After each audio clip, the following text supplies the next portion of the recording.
Bonsoir, donc c'est le terme du colloque et il m'est revenu d'avoir à conclure ce 45e. Merci Sarah D'Abreu pour la traduction de ces chiffres romains. Je pense que bientôt au 1000e colloque on va avoir du mal, peut-être ça sera plus simple. Donc intitulé « Modernité et scientificité pour une actualisation de la psychanalyse ». Je trouve un titre un tantinet faubourien au regard des quartiers nobles de la science, qui, il n'y a pas si longtemps encore, et peut-être même encore, se pensaient sortis de la cuisse de Jupiter.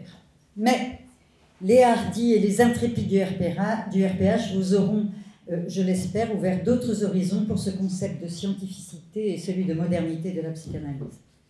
Et d'ailleurs, dès l'ouverture, Sarah D'Andreu nous baptisa de cette définition de moderne comme étant du temps de celui qui parle, et qui est tellement juste pour nous, les psychanalystes, qui avons à écouter. Et c'est tout à fait un des premiers effets de la psychanalyse sur l'être venu jusqu'à ce cabinet singulier. Lorsqu'il parle de l'enfance, d'un souvenir, souvent les larmes affleurent, car le refoulé est le gardien de cette modernité, qui a conservé jusqu'à ce moment la vivacité de l'affect, d'alors qui est toujours vivace.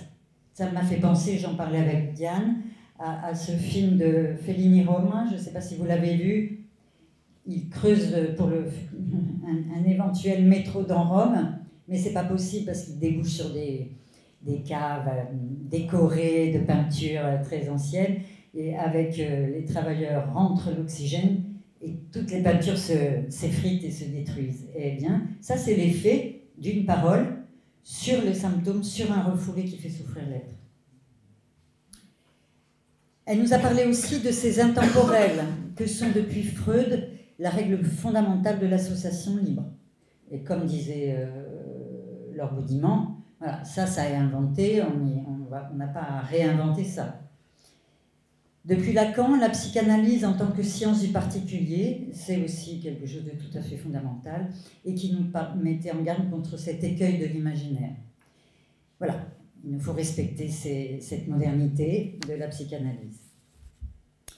Nazik Faugeras nous entreprit de la scansion.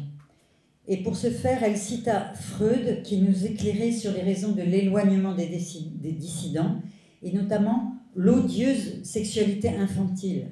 Et c'est quand même remarquable.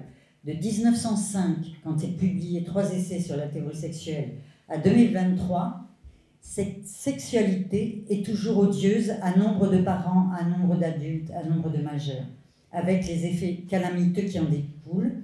Et je signale à vous, chers auditeurs et auditrices, que la théorie du cloaque a encore toujours de beaux jours devant elle. Madame Faugeras parla de cette actualisation qui est la transformation en parole de la souffrance, qu'elle soit psychique, corporelle ou organique. Et là, effectivement, ça revient au RPH, avec bien sûr Adèle Morim, cet affinage de la souffrance, voilà, dans ces trois registres-là. Et aussi, Nazik vanta devant nous la scansion et nous donna une leçon de solfège menant à une symphonie, la castration symbolique. Le docteur Lucile Mioubi s'est attaqué à la scientificité de la psychanalyse en commençant par son expérience à l'université et ses starting blocks, des lettres et des chiffres. Déjà, elle nous dégota un épistémologue, Chalmers, qui dénonce le traitement des hommes comme des machines au nom d'une idéologie de la science. Freud, lui, avançait pas à pas, en tâtonnant, mais sans pour autant se priver de l'assertion de son expérience. Pour Lacan, l'objet de la psychanalyse est le transfert. Il nous rappelle que pour Lacan, la psychanalyse doit espérer son statut de science. Moi, je peux l'entendre comme un moyen de ne pas céder aux chimères de l'imaginaire. Voilà. Espérons qu'elle soit science. Mais sur ce thème spécifique de son intervention, Lucile Mioubi apporte au moulin de ceux qui veulent plus qu'espérer la thèse de M. Lévy-Leblond pour qui l'unicité et l'homogénéité de la science, quelle qu'elle soit, est peu soutenable. Voilà. Magali Meslem nous invitait à considérer les possibilités de conduire des cures dans des cas de psychose non extraordinaire. Moi, je préfère faire cette formulation, excusez-moi, et même penser que c'est de vous. Quelqu'un a dit que la poésie ne faisait pas bon ménage avec la scientificité. Je ne crois pas. Et la poésie fait bon ménage avec. Et là, on repère très bien que le repérage de la psychose est toujours d'une actualité cruciale. Et surtout depuis Lacan, qui nous a tous invités à ne pas fuir devant la psychose. En écoutant Magali Meslem, j'ai noté la modernité, au sens révélé par Madame Langréau, la modernité du psychotique, et aussi que les extases et douleurs mineures ou grandioses concernent tout autant le névrosé. Ça aussi, c'est une modernité, et ça aussi, c'est une actualisation de la psychanalyse. Madame Meslem, à l'instar d'un François Sorel, nous fait pénétrer ce cercle particulier de la psychose où résonnent le flou et le cruel.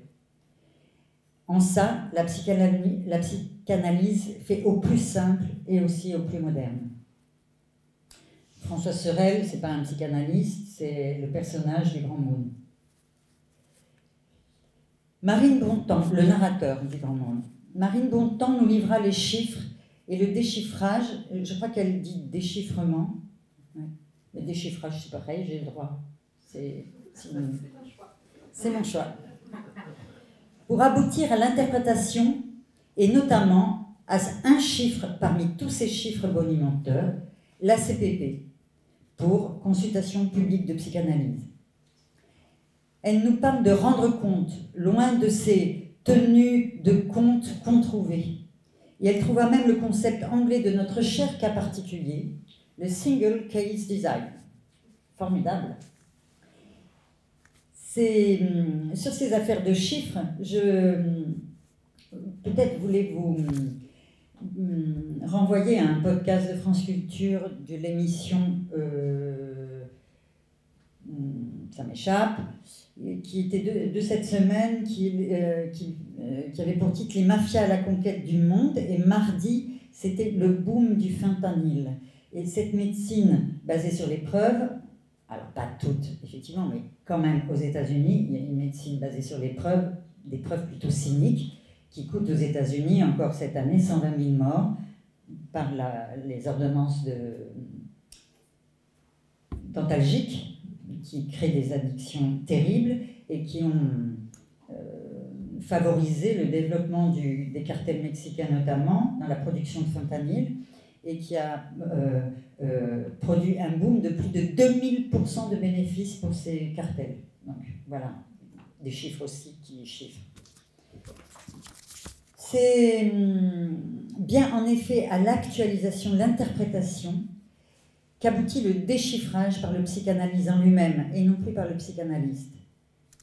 Encore, Madame Marine Bontemps évoqua la brève de Warda Ferlico qui nous conviait, nous, psychanalystes, à mieux défendre et mieux prouver la psychanalyse.